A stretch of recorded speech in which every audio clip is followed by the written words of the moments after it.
Palabras de alegría y esperanza. Es la fiesta de San Pedro y San Pablo. El Evangelio es de Mateo 16, 13, 19 y el comentario es del Padre Fernando Armelini. Cuando llegó Jesús a la región de Cesarea de Felipe, preguntó a los discípulos: ¿Quién dice la gente que es el Hijo del Hombre? Ellos contestaron: unos dicen que es Juan el Bautista, otros que es Elías, otros Jeremías o algún otro profeta. Él les dijo: ¿y ustedes, quién dicen que soy? Simón Pedro contestó: tú eres el Mesías, el Hijo de Dios vivo. Jesús le dijo: dichoso tú, Simón, hijo de Jonás, porque no te lo ha revelado nadie de carne y hueso, sino mi Padre del cielo. Pues yo te digo que tú eres Pedro, y sobre esta piedra construiré mi iglesia, y el imperio de la muerte no la vencerá. A ti te daré las llaves del reino de los cielos. Lo que ates en la tierra quedará atado en el cielo, lo que desates en la tierra quedará desatado en el cielo.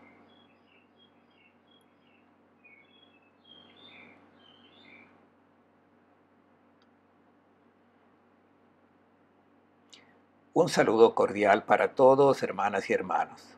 Hoy celebramos la fiesta de dos apóstoles, Pedro y Pablo. Es una fiesta que junta a los dos, pero digámoslo enseguida, al principio de la historia de nuestra iglesia, no es que estos dos se hubiesen llevado de acuerdo a la perfección. Tuvieron situaciones pastorales bastante diversas.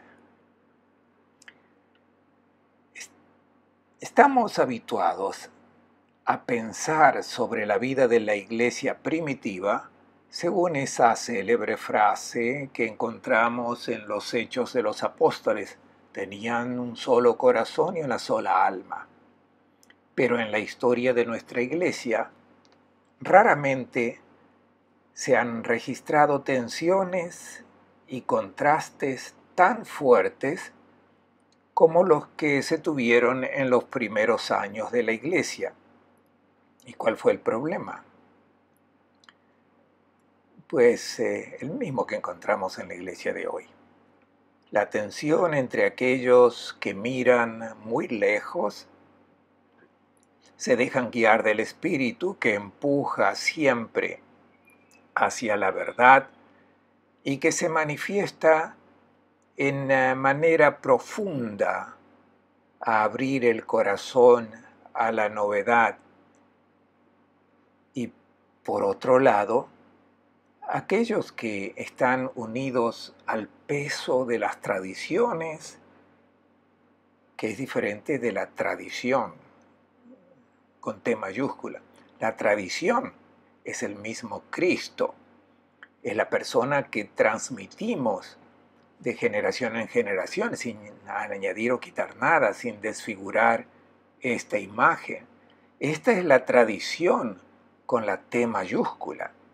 Mientras que las tradiciones son creaciones humanas, a veces estas tradiciones están en sintonía con la figura de Cristo, pero otras veces nos alejan de Cristo y hay que abandonarlas. No son tradiciones sanas.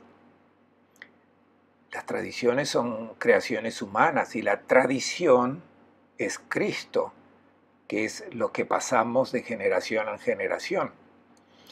Debemos estar atentos para que no sea ocultada o deformada por tradiciones que no corresponden. Había tensión en la iglesia primitiva entre estos dos grupos.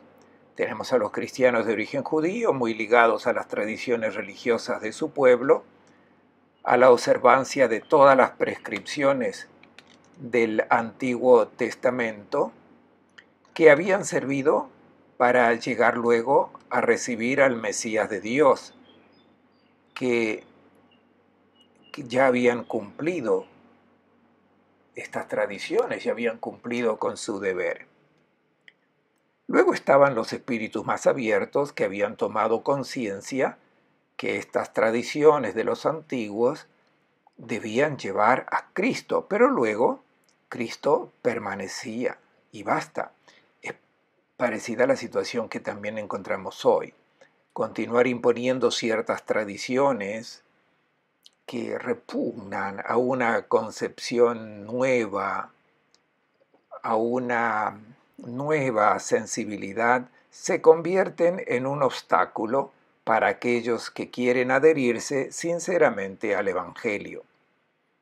Cada uno de nosotros puede pensar en ciertas tradiciones que hoy personas con la mente más abierta ya no aceptan más.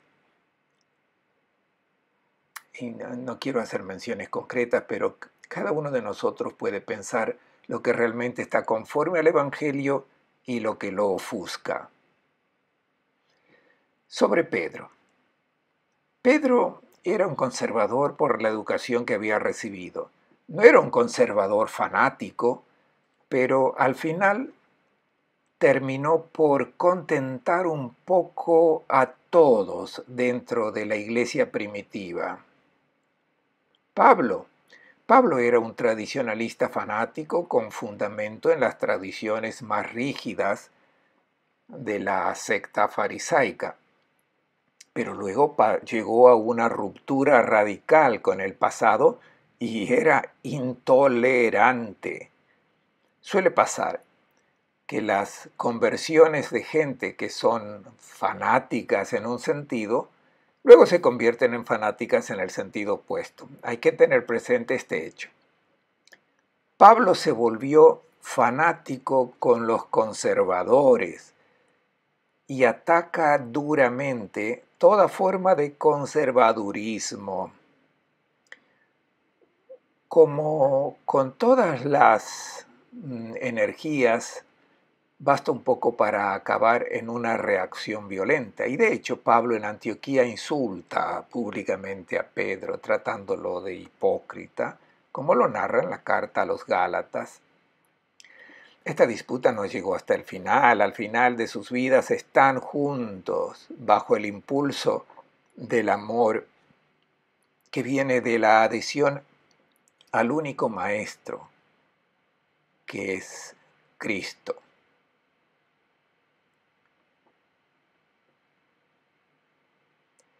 De hecho, en la segunda carta de Pedro, se lo llama a Pablo nuestro querido hermano. Al final ambos han dado sus vidas por Cristo y hoy celebramos su fiesta juntos. Vayamos al texto del Evangelio después de esta introducción a la fiesta de estos dos apóstoles. Está ambientado en la región de Cesarea de Felipe, que se encuentra en el extremo norte de la tierra de Israel. Felipe era uno de los predilectos de Herodes el Grande, y pocos días antes de su muerte, su padre le había asignado la parte norte de la tierra de Bashán, que es el actual Golán. Se la asignó a su hijo.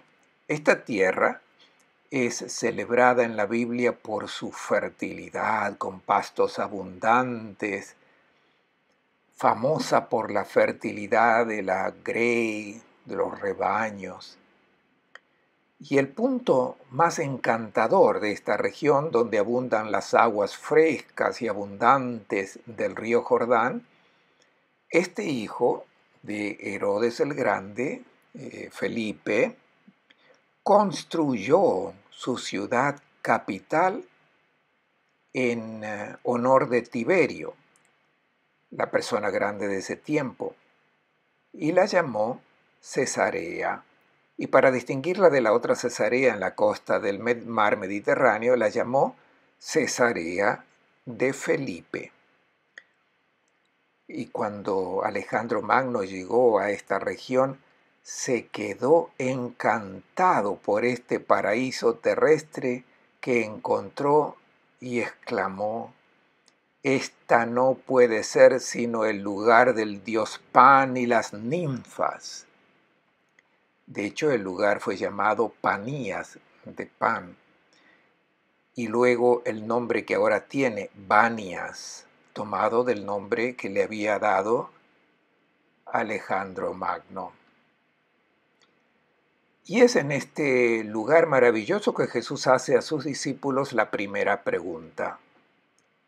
Tengamos presente el lugar, porque es significativo el lugar geográfico donde el evangelista pone las dos preguntas que Jesús hace a sus discípulos.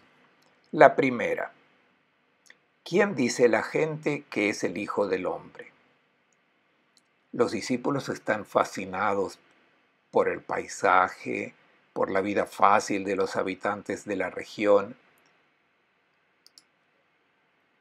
Luego está la magnificencia de los dos palacios que Felipe construyó en esta capital. Uno de ellos encima de la surgente, que es muy hermosa, y de allí se contempla toda la fertilísima llanura del Golán. Y de frente a este espectáculo, Jesús quiere que tomen conciencia de la opción que se impone a los que lo quieren seguir. ¿Qué significa esta primera pregunta? ¿Quién dice la gente que es el Hijo del Hombre? Simplemente quiere decir lo siguiente: ¿qué espera la gente de mí? ¿Han oído hablar de mí? ¿Qué espera? Apunto también el contexto. El paraíso terrenal de esta naturaleza en las urgentes del Jordán. El dios Pan, el Enife, sabe colmar de bienes a sus devotos, da prosperidad al campo y da fertilidad a los animales. En este contexto, entonces, dice Jesús, ¿y qué ofrece Jesús? A sus amigos. Felipe les da poder, les da riqueza y el gozo propio de la vida de la corte. Durante sus celebraciones podía contar con la presencia de una bailarina excepcional que era la estrella del momento, la célebre Salomé, la que ha bailado en Maqueronte y luego pidió la cabeza del Bautista.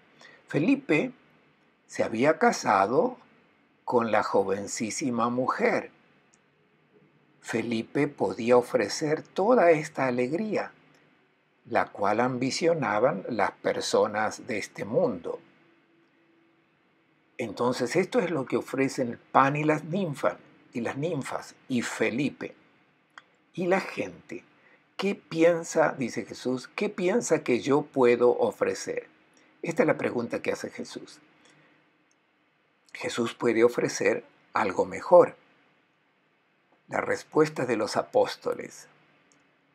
Unos dicen que eres Juan el Bautista, otros que eres Elías, Jeremías o algún otro profeta. Se trata de personajes famosos, venerados por todos por su santidad, rectitud, sabiduría con la que han guiado al pueblo en el camino de la justicia. Son la personificación de excelentes valores. Esto es lo que ha comprendido la gente sobre Jesús.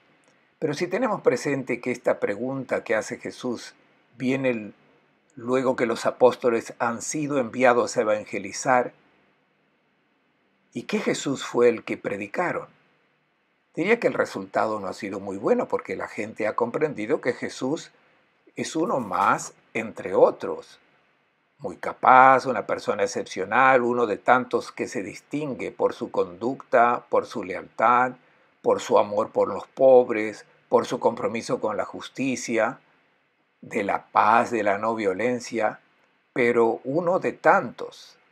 Estemos atentos también nosotros que anunciamos a Cristo, excepcional. Lo podemos presentar como una persona, pero como uno de tantos.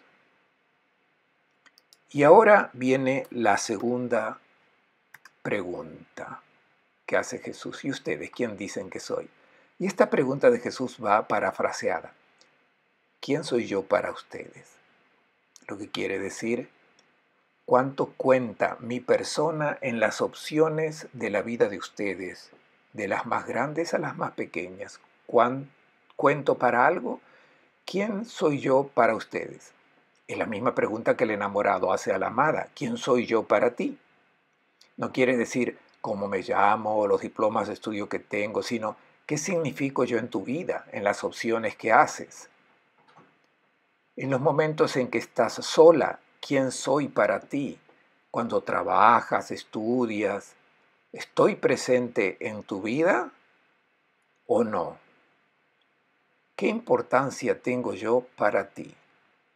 Esta es la pregunta que hace Jesús a sus discípulos para ver lo que realmente han entendido de Él y lo que significa acogerlo en la propia vida. Esta es también una pregunta que nos debemos hacer todos nosotros. ¿Quién soy yo para ti?, nos dice Jesús. Quiere decir, ¿qué cuenta la presencia de Jesús en nuestra vida, en las opciones que hacemos? En todas las opciones, de las más grandes a las más pequeñas. Sabemos que la esposa puede en cierto momento preguntar al marido, ¿qué cuento yo en tu vida?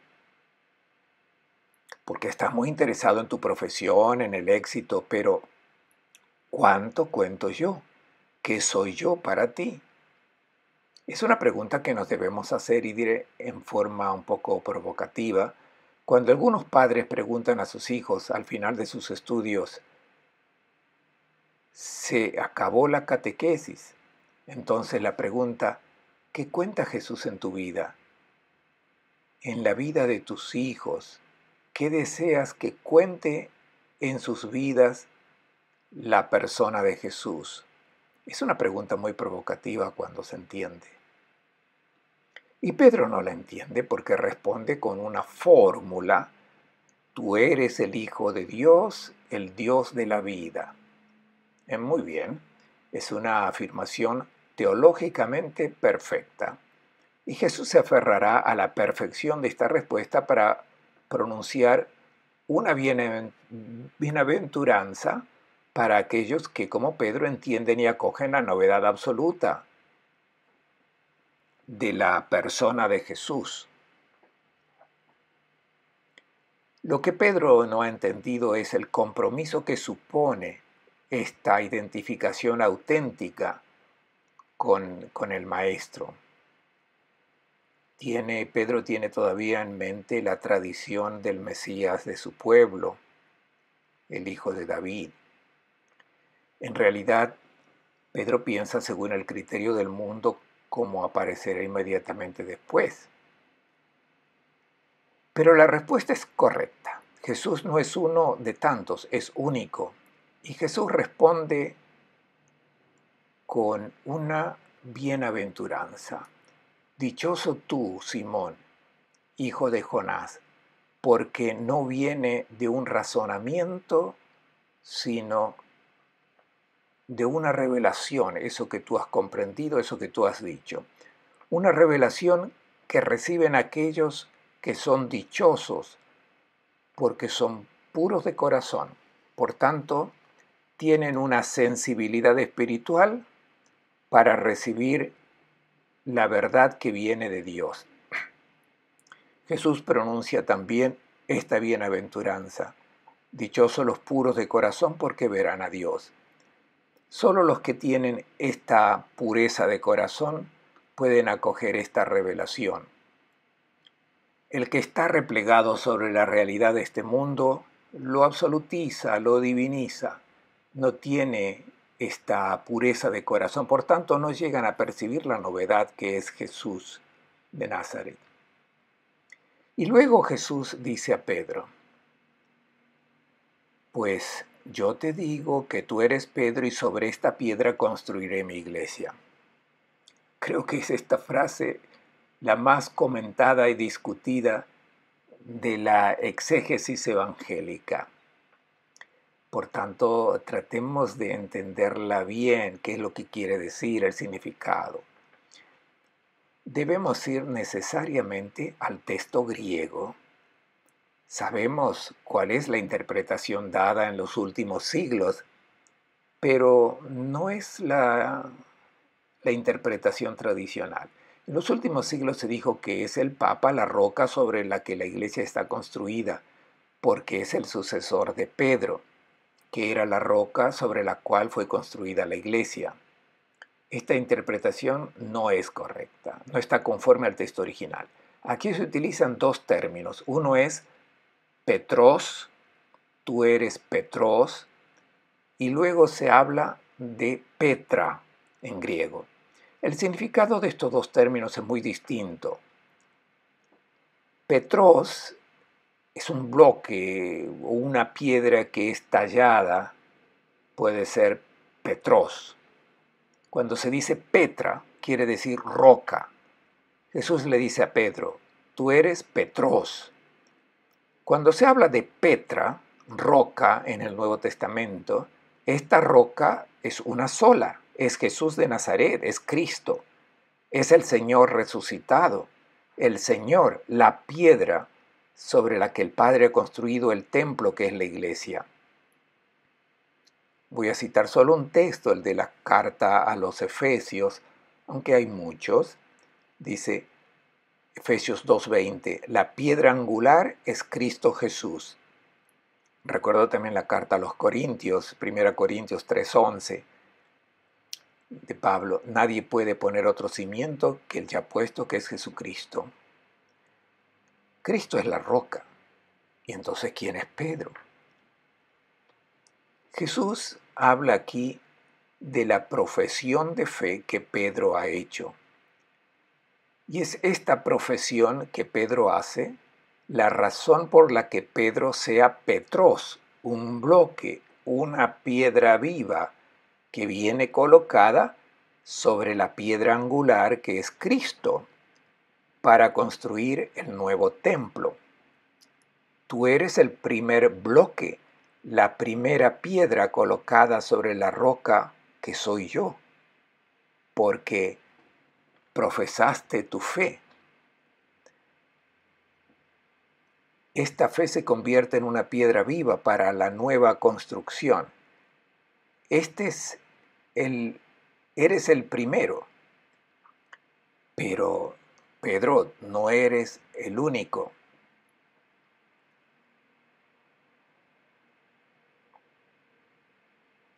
Tú te has convertido en una piedra viva de la nueva construcción. Todo cristiano que profesa la fe de Pedro, por tanto, reconoce en Cristo al Señor de la vida y se transforma en piedra, como lo fue Pedro. Y luego continúa, el imperio de la muerte no la vencerá. ¿Qué significa esta expresión? Ante todo, aquí no se habla de la puerta del infierno. En el Evangelio no se habla nunca del infierno. Jesús no habla nunca del infierno.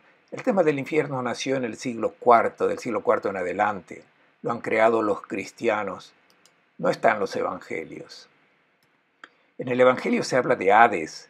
La caverna que imaginaban era subterránea donde iban a parar todos, tanto los buenos como los malos. Esto es el Hades. Y cuando se habla del rico Epulón, no se dice que estaba en el infierno, se dice que estaba en el Hades, entre los muertos. Si queremos conservar esta comparación, también se habla de Gehenna, que es el valle que está en torno a la ciudad de Jerusalén, en la parte occidental. Y indicaba una vida arruinada, una vida en la inmundicia. Esta es la imagen, porque la Gehenna era el basurero de Jerusalén, por tanto, no la del infierno.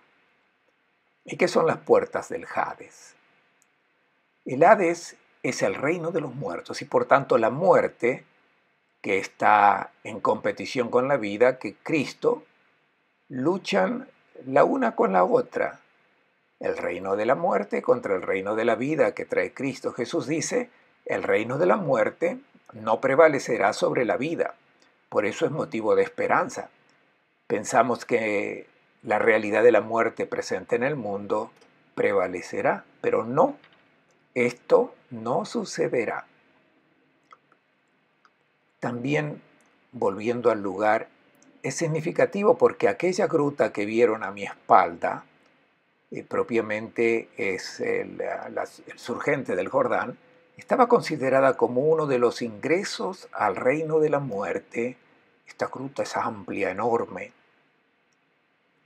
También se la señalaba como el reino de la muerte porque allí, frente a esa gruta, Herodes el Grande había construido el templo Augusto, y esta gruta se había convertido en el lugar sagrado de ese templo. Por tanto, para los israelitas creyentes, ese era el lugar impuro, la señal del ingreso al reino de la muerte. Y Jesús llega a este lugar como el Señor de la vida. Y lo que Jesús dice a Pedro es que el reino de la muerte no conquistará al reino de la vida. Y la última parte: a ti te daré las llaves del reino de los cielos. Debido a esta expresión, Pedro se ha convertido como el portero del paraíso, pero no es así. El reino de los cielos es la comunidad que ha acogido la novedad en el mundo introducida por Jesús con sus bienaventuranzas. Es el mundo nuevo, y quien entra en este mundo nuevo recibiendo al Señor de la vida con la profesión de Pedro, entra en esta condición nueva. Y Pedro ha recibido las llaves. Pero el término llave en hebreo es mattiaj, que viene del verbo pataj, que quiere decir abrir. Nosotros utilizamos las llaves para cerrar. En vez, para los hebreos es para abrir. Mafteaj quiere decir abrir. Pedro tiene esas llaves porque con la fe que ha profesado abre el ingreso a esta comunidad que se adhiere a Cristo. Por tanto, no para cerrar las puertas del paraíso, sino para tirar abiertas las puertas de manera que entren todos acogiendo a aquel Cristo que él ha profesado con su fe. Luego está eso de que lo que ates en la tierra. Es otra imagen empleada por los rabinos. Indicaba el pronunciar un juicio sobre lo que es justo, lo que está equivocado, lo que está bien, lo que está mal. Digamos también que esta misión de atar y desatar no es dada solamente a Pedro. Inmediatamente después se aplica a toda la comunidad. Por tanto, Jesús autoriza a Simón, que lo ha reconocido como el Dios de la vida, comunicar esta verdad, que Dios transmite la vida a través de su enviado que es Cristo. Pero lo que Jesús dijo a Simón no es exclusivo suyo, sino que es para toda la comunidad. Por tanto, es una responsabilidad de todos los creyentes la de transmitir esta fe. Este es el mensaje que se nos da en esta fiesta de los apóstoles. Pedro profesó su fe en Cristo y es el custodio de esta verdad, de esta adhesión al Maestro. Pablo será el que la difunda por el mundo, será fiel a esta misión que le ha sido dada de anunciar la salvación y la vida que nos llega a través de Jesús de Nazaret. Les deseo a todos una buena fiesta.